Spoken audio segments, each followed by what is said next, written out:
ඔය උඩට තියෙන මානිකල පාර. මේක මානිකල. මෙහෙට තමයි යන්න ඕනේ අපි.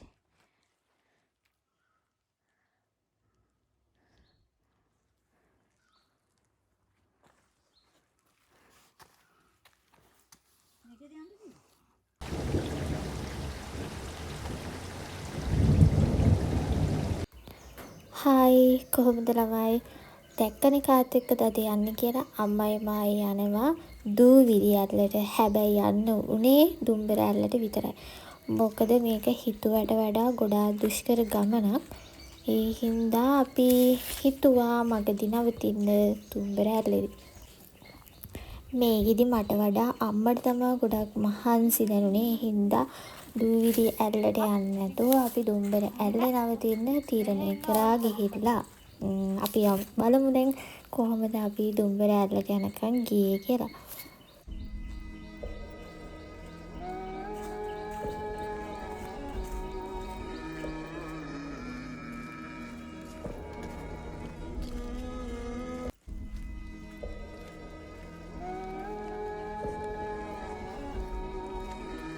මාව පේන්න. එහෙම නෙවෙයි යන්නේ. මෙහෙම අල්ලන්න මෙහෙම. හරිද? දැන් මාව පේනවද? ඒ විදිහට මෙහෙම කරකෙන් කළ කියන්නේ. තේරුණාද දැන්? මෙහෙට වැඩ තින්ට. මූන් දාත් එක වීඩියෝ කරනවා මට ගහන්න ඕන.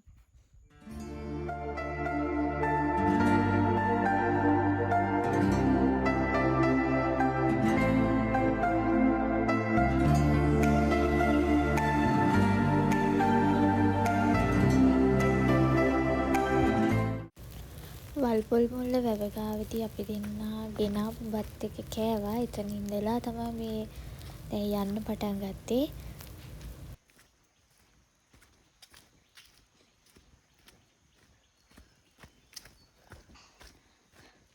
මේ මෙහෙට තමයි රත්තිද හන්දියේ ඉඳලා වල්පොල් මුල්ල වැව ගාවට එන්න අපි දෙන්නට පැය දෙකක් ගියා. ඒ කියන්නේ අපි 7-8 කාලෙට වගේ තමයි හයික් එක පටන් ගත්තේ. වල්පොල් මුල්ල වැව ගාවට එනකොට හරියටම 10:20යි. එතකොට පැය දෙකක් වගේ ගිහින් තියෙනවා. මම කලින් පාර ආවා වල්පොල් මුල්ල ගම්මානෙට. ඒකේ තියෙනවා වල්පොල් මුල්ල ගැන එන විදිහ සහ මෙතෙන් එන විදිහ ඒකේ විස්තර ඇතුවම තියෙනවා. ඒක බලන්න මං හිතනවා මේ වල්පොල් මුල්ල වීඩියෝ එකට කලින් මං දුම්බර වීඩියෝ එක දායි කියලා. මේක බලලා ඒක බලන්න එහෙනම්. දැන් යන්නේ අපි දූවිලි ඇල්ලට නෙවෙයි දුම්බර ඇල්ලට. මට කියවෙන්නෙම දූවිලි ඇල්ල. මොකද මම යන්න බලාපොරොත්තු හිටියේ දූවිලි ඇල්ලට. හැබැයි මේ යන්න උනේ දුම්බර ඇල්ලට විතරයිනේ. ඒ නිසා අර ලොකුවට අර හිතේ තියෙන්නේ දූවිලි ඇල්ලම තමයි කොහොම හරි යනවා. වල්පොල් මුල්ල ගමේ ඉඳලා පොඩි දුරක් ආපුවම අපිට වෙන්නේ පොඩි දිය පාරක් හම්බ වෙනවා. ඒ දිය පාරත් එක්ක පොඩි දුරක් ඉස්සරහට ගියාම view point එකක් වගේ, කියන්නේ මුළු නකල්ස් වනාන්තරයම පේන view point එකක් වගේ එකක් තියෙන. මේක වීඩියෝ එක නෑ. ඒ නිසා දාන්න විදිහක් නෑ. view point එකේ ඉඳලා ආයෙත් අපි කැලේට ඇතුල් වෙනවා. ඒ කැලේට ඇතුල් වෙනවත් එක්කම පහළට බහින්න තමයි ගොඩක් තියෙන්නේ. මේ අතරතුර මම නකල්ස් වනාන්තරයේ කොහොමද පිහිටලා තියෙන්නේ කියලා විස්තරයක් කියන්නම්. මාතරේ සහ මහනුවර දිස්ත්‍රික්කවල විශාල ප්‍රදේශයක් වසාගෙන උතුරු අක්ෂාංශ 75 අතර නැගෙනහිර දේශාංශ 81ත් අතර මේ වනාන්තර පරිසර පද්ධතිය පිහිටලා තියෙනවා. 1873 වසරේදී මීටර 1500ට වැඩි කඳු පද්ධතිය දේශගුණ රක්ෂිතයක් ලෙස ප්‍රකාශයට පත් කරලා තියෙනවා. මේක 2000 වර්ෂයේදී සංරක්ෂණ වනාන්තරයක් බවට පත් කරලා තියෙනවා. 2010 වර්ෂයේදී නකල්ස් කඳුවැටිය, හෝටන් තැන්න හා ශ්‍රීපාද අඩවිය එක්වන මධ්‍යම කඳුකර ස්වභාවික ලෝක උරුමයක් බවට පත් කරලා තියෙනවා. කඳුවැටි ඉරතුරුව මිහිදුමින් හෝ වලාකුළෙන් බරව පවතින බැවින් අතීතයේ පටන් දුම්බර දුමින් බර ලෙස හා බට වර්ගවලින් පොහොසත් බව අනුව බට දඬු කඳු වැටිය ලෙස හා බට අඬු කන්ද ලෙස ගැමියන් දුම්බර හඳුන්වලා තියෙනවා ඒ කාලේ. දැනට ඇති ආයෙ තව ටිකකින් මම විස්තර කරන්න නකල්ස් ගැන. ඒ කන්ද බෑගෙන ආපුවම අපිට හම්බ වෙනවා කුඩා ඔය. අපිට වල්පොල් මුල්ල වැව ගාවේ ඉඳලා කුඩා ඔය ගාවට එන්න සාමාන්‍යයෙන් පැයක් වගේ ගියා. එතකොට රත්තිදහන්දී ඉඳලා කුඩා ඔය ගාවට එන්න අපිට පැය 3ක් ගියා. මේ අතර අපි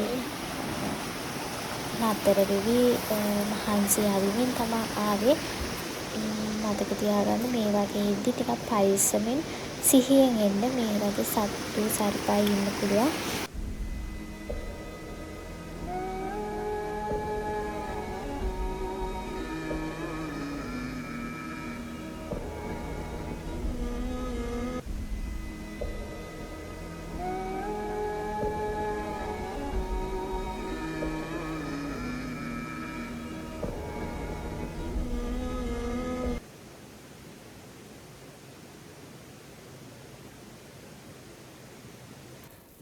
කුඩා ඔය ගාව ටිකක් වෙලා නතර වෙලා වතුර බීලා ඔක්කොම කරගෙන ආයෙත් මම හිතනවා විනාඩි 20ක් විතර උඩට පොඩි ආරතියක් එක්ක නැගගෙන ආවා.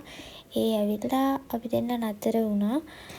මෙහෙට එන විදිහ ගැන කිව්වොත් මාතලේ දිස්ත්‍රික්කයේ රත්තොට රිවර්ස්ටන් ඉලුක්කුඹුර හරහා එනවා බස් එකක්.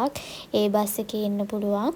එහෙම නැත්නම් තව පාරක් තියෙනවා. ඒක තියෙන්නේ මහනුවර දිස්ත්‍රික්කයේ මහනුවර මහියංගන 18 වංගුව පාරේ තියෙන හුන්නස්ගිරිය හරහා එන්න ලූල්වත්ත මීමුරේ පාරෙනුත් මේ නකල්ස් වලට එන්න පුළුවන්. හැබැයි නිසි අවසරයකින් තමා මේවට එන්න ඕනේ. ඊට අමතරව තව පාරක් තියෙනවා වත්තේගම හරහා එන පාරක්. මම ඒක හරියටම දන්නේ නැහැ. ඒ නිසා මම ඒක ගැන කියන්නේ නැහැ. මම හරියටම දන්නේ මාතලේ රත්තොට රිවර්ස්ටන් ඉලුක්කුඹුර හරහා යන බස් එක ගැන විතරයි.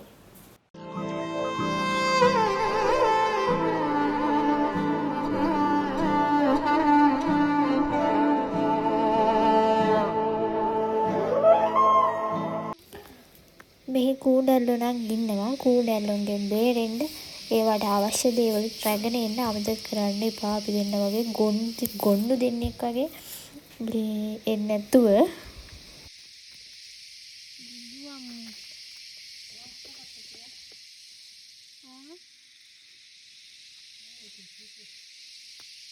මාර කැලේ කැලේ ඉන්න තඩි අඩි කින්දැද්ද කකුල දිහානේ බල උඩට ඇවිල්ලා මෙන්න මෙතන ඉඳලා ඉස්සරහට නෙවෙයි මේ මම පෙන්නන දිශාවට තමයි යන්න ඕනේ. එතන තියෙනවා පොඩි මාක් එකකුත් දාලා පාර වැරදෙන නිසා.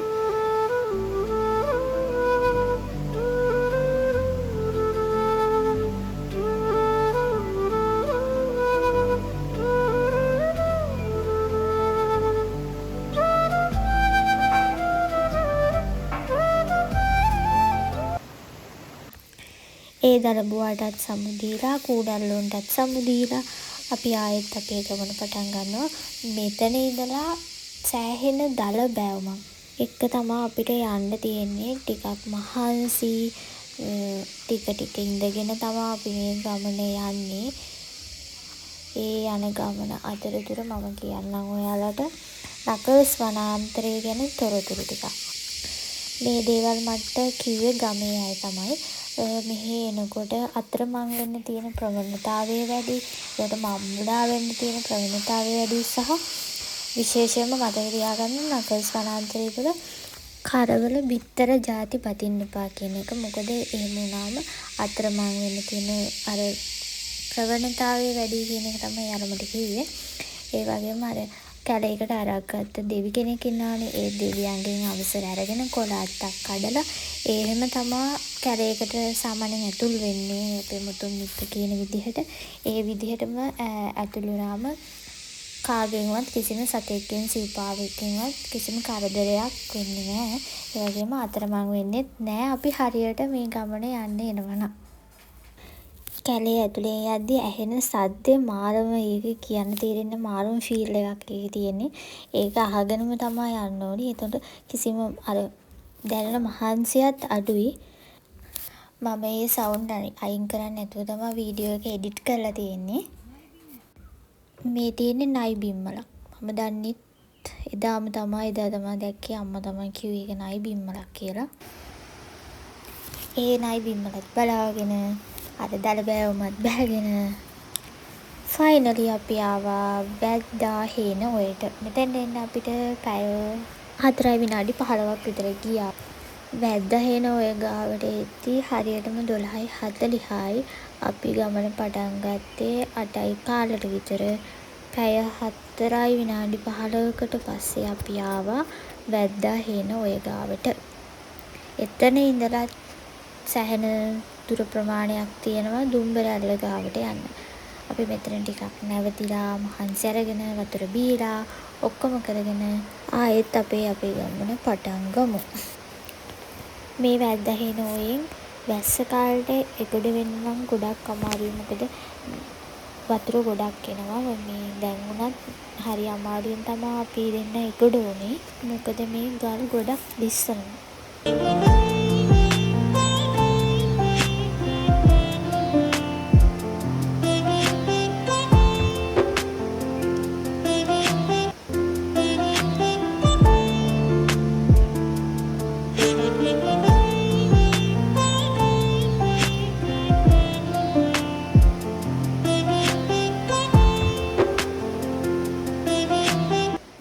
වැද්දා හේන ඔය ගාව ඉඳලා මේ ලොකුම ලොකු ගහ ගාවට එන්න අපිට හරියටම පැයක් ගියා. දැන් වෙලාව 1:40යි. ඒක නගල්ස් වනාන්තරය තුල තියෙන ලොකුම ගහ මේක තමයි. පිස්සු හැදෙනවා ඒ ගහ දැක්කම. ඒ ගහ වටේ යන්නත් සාමාන්‍ය විනාඩියක විතර කාලයක් යනවා.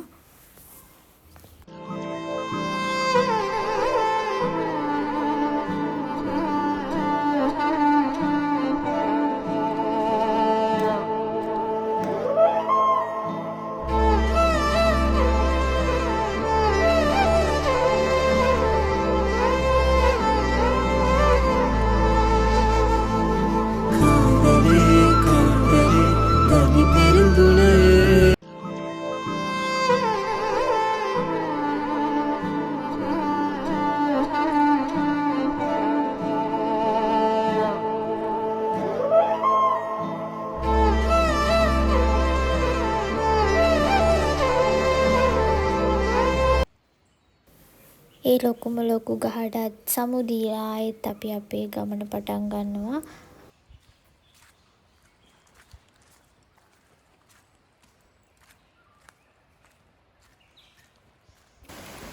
මේ ගමන පුරාවටම මේ වගේ දිය පහරවල් විශාල ප්‍රමාණයක් අපිට හම්බ වෙනවා.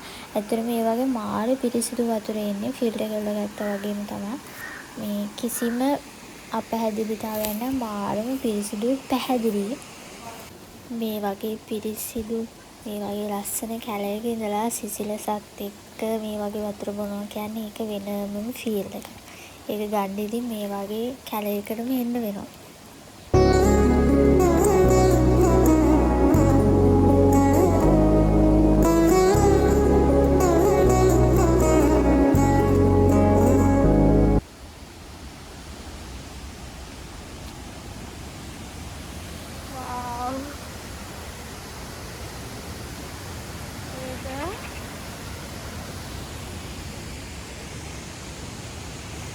අර ලොකුම ලොකු ගහ ගාව ඉඳලා දුම්බර ඇල්ල ගාවට එන්න අපිට හරියටම මිනිත්තු 50ක් විතර ගියා.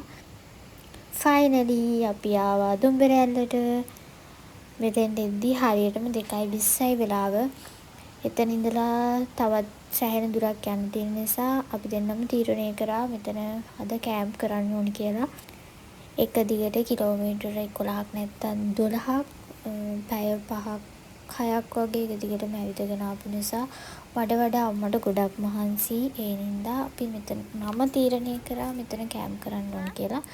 මොකද තවත් ඉන්ෆිනිටි ටූවිලි ඇල්ලට යන්න ටිකක් සෑහෙන දුරක් තියෙන නිසා ගොඩක් මහන්සි වෙන්න වෙනවා. ඒ නිසා දුම්බර ඇල්ලේ අපි කෑම්ප් කරනවා.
ඒ විදිහට නාලා උයලා කනවා. කාලේ ඉවර වෙලා අපි දෙන්න ඔය කයත් දාගෙන ඉඳලා නිදාගත්තා.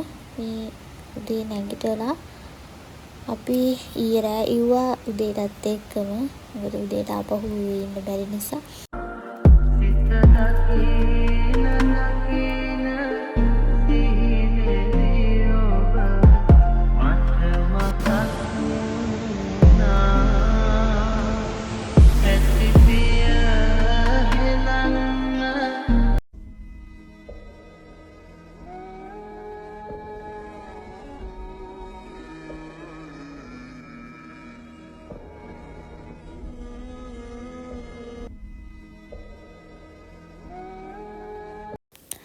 මෙතන තමයි අපි දෙන්න කෑම්ප් කරේ. කොමස් කරලා පිරිසිදු කරලා තිබ්බ විදිහටම එතෙන් තියලා ආයෙත් අපි දෙන්න ගෙදර යන්න පටන් ගත්තා. ගෙදර යන්න ඉතින් දේසි නෑ. මොකද බැස් ඒවා ආපහු නගින්න ඕනේ. නගපු ඒවා ආපහු වහින්න ඕනේ. ආයෙත් ඉතින් කූඩල්ලෝ ඉතින් කොහොමත් ඉන්නවනේ නකල්ස් වල. ඒ වඩත් මුහුණ දීලා ආපහු ඉතින් ගෙදර යන්න ලෑස්ති වෙනවා. මේ ඉන්නේ අපේ අම්මගේ රෙසි. මම දන්නේ යාට හම්බ වෙන හැම බල්ලටම එයා නම තියන්නේ රෙසි කියලා. ඊයේ අපි උදේටත් එක්ක උයපු නිසා ඒවා රත් කරලා තේ බීලා තමයි අපි මේ ගෙදර යන්න පටන් ගන්නේ. ඔය බෑග් එකේ තියෙන ටින් එක නම් මම බීපු එකක් නන් නෙවෙයි. කවුරු හරි ගියපු කෙනෙක් බීලා කැලේ දාලා අප එකක්. තමන් ගෙනියපු කුණු ආපහු ගේන්න බැරි නම් ඒ වගේ අද ලෝක උරුම වනාන්තරයකට යන්න එපා. මට නම් එච්චරයි කියන්න තියෙන්නේ. මොකද තව කෙනෙක් ගෙනියපු කුණු තව මිනිස්සෙක් ආපහු අරන් එනවා කියන්නේ ඒක ඊට වඩා පවක් මං හිතන විදිහට. තමන් ගෙනියන කුණු ඒ විදිහටම තමන් පාවිච්චි කරලා ඉවර වෙලා ආපහු බෑග් එකේ දාගෙන අරන් එන්න බැරි නම් ඉතින් මේ වගේ වනාන්තර වලට නොයන එකම තමයි හොඳ. මේ තියෙන්නේ අපි කලින් දවසේ බෑගෙන ගියපු කඳු. දැන් ආපහු ඒ කඳු අපි නගිනවා. ඔයාලා මේ ලස්සන බලන ගමන් මම කියන්නම් නගල්ස් වනාන්තරයේ ඓතිහාසික තොරතුරු ගැන. දුම්බර වනපෙතේවත් නගල්ස් කඳු වැටියේ ඉස්සර රාවණ රජුගේ බල පරාක්‍රමයක් ලෙස පැවති රාජධානියක් කියලා හඳුන්වනවා. ඒ සඳහා මේ පැහැදිලි සාධක නැතත් දුම්බර වනපෙතෙහි පිහිටලා තියෙන ග්‍රාම නාම පර්වත කඳු ගුහා වෙනත් බුක් පිහිටි වලින් රාවණ රාජධානියට සම්බන්ධ බව කියනවා. මිට මොළවාගත් පිට හස්තයක ස්වරූපයක් ඇති කන්දක් ලෙස පෙනෙන නිසා එකලදී මෙම කඳු වැටිය නකල්ස් යන නම ලැබිලා තියෙනවා. වසර පුරා දුවින් බරව පවතින නිසා දුම්බර කඳු වැටිය ලෙසද නකල්ස් කඳු වැටිය හඳුන්වලා තියෙනවා. ඒකේ උසම කඳු ශිඛර කිහිපයක් තියෙනවා. ගොම්බානිය මීටර 1906යි, නකල්ස් මීටර 1863යි, දෝතලුගල මීටර 1753යි, කිරිගල් පොත්ත මීටර 1648යි, කළු පහන හේවත් තුන් නිස්කල මීටර 1629යි. කිරිමැටිය කන්ද මීටර 1519යි. ලකේගල මීටර 1319යි. නගල්ස් වනාන්තරය කියන්නේ ජල පෝෂක ප්‍රදේශයක්. හීන් ගඟ, මහ ඔය, හසලක ඔය, හුළු ගඟ හා ගල් මල් ඔය පෝෂණය වීම සිදුවන අතර මහවැලිය පෝෂණය කරන්නේද මෙම පරිසර පද්ධතිය. උදේ 9ට හරි 10ට හරි පටන් ගත්ත ගමන අපි අත්තිඳ හන්දියට එනකොට හරියටම 3 හරි 3යි කාල වගේ වුණා. දැන් අපි ගෙදර යන්නයි යන්නේ. අපි ආයේ දූවිලියල්ලෙන් හරි කොතරාගල කන්දෙන් හරි හම්බ වෙනකන් හැමෝටම බයි බයි. යන ගමන පරිස්සමෙන් පරිසරය ආරක්ෂා කරලා ලස්සනට ගිහින් එන්න. හැමෝටම බුදු සරණයි.